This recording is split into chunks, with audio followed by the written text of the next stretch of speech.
Okay, so I just finished tonight's remote view, and I decided to focus on Michael Cohen and what I believe the conversation was when he was speaking with Braggs in New York, the New York DA, and the investigations into the Trump organization. We know that Michael Cohen was convicted for tax evasion, lying under oath. He was breaking the law under the instruction of Donald Trump, and he himself, I believe, served 18 months. So that is a big part of the investigation, is being able to convict him, because they've already convicted one person, and so they're building on that case. That's the first thing I saw.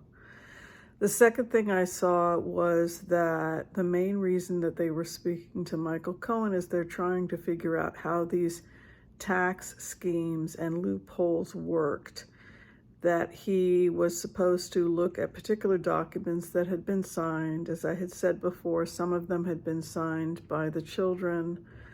So when the laws were being broken, the children's signatures were on those documents, but specifically Ivanka Trump is extremely vulnerable. This is one of the reasons why when we did a remote a couple of years ago, we saw Michael Cohen calling Ivanka Trump and telling her to cooperate with the feds because they already had her signature on the documents. So the main thing that they want him to do is to take a look at all of the documents. Some of those documents were confiscated because they had been hidden in Michael Cohen's offices, and also he had put them in his storage in his apartment in Manhattan. So he then had to go over everything again. They showed him some of those documents, and then he was asked to explain the documents. Ivanka Trump is very much involved in that. We also know from previous remotes that her husband, Jared Kushner, who evidently she's having some marital problems with right now, wanted her to cooperate with the feds on some of those investigations because eventually they knew this day was coming.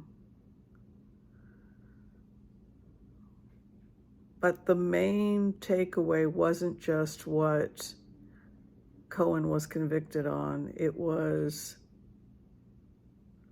additional tax schemes, additional documents, other properties.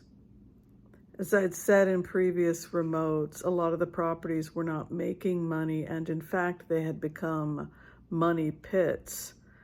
And so Trump was always desperately trying to find massive amounts of money to keep some of those properties open, like Durango. But the main reason that Cohen was there was to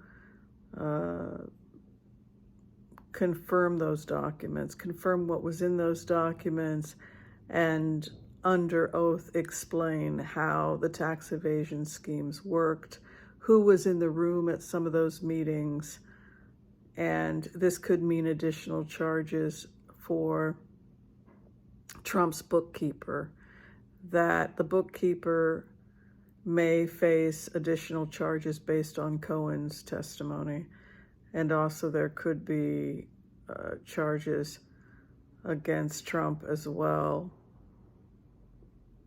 The children, I definitely think Ivanka is cooperating to some extent. We've talked about that. It's going to be very interesting to see how this plays itself out. And as I had said in previous remotes, the Trump organization is no more. In terms of what's going on right now in the GOP-led House, it looks like it's falling apart. It looks like there's a lot of infighting. Marjorie Taylor Greene has become very bombastic. She's feeling unbelievably empowered because of Kevin McCarthy, and this is rubbing other Republicans the wrong way. They feel embarrassed, some Republicans, by the direction of the House, and this is part of a growing chorus of concern inside the House. And of course, recent pictures of George Santos in drag, the fact that he stole money from a veteran whose dog died. None of that is looking too good for the Republicans right now. And it's going to get a lot hotter, particularly over the next 48 to 72 hours. There are going to be some more bombshells coming out about George Santos. Some of them are quite risque. So that's basically what's going on there. Thank you, everyone, for your ongoing support of this channel. I hope you enjoy these little remotes I do in my nightly meditations. And in terms of the debt ceiling, I think we see things peaking within the next 3 to 4 days. I think that there's going to have to be an agreement between moderates and Democrats to come together to resolve the issue, because it's just another example. Like I had said, within 7 days we could see, well, now it's 6 to 7 days, we could see an implosion of the GOP House. It's not just that they're embarrassed by George Santos, Marjorie Taylor Greene, and Boebert. It's also the inability to raise the debt ceiling has caused many GOP to want to move over and begin negotiating with Democrats. Again, thank you for your support of this channel. I'll see you tomorrow, Thursday, 4 p.m. Pacific Standard Time.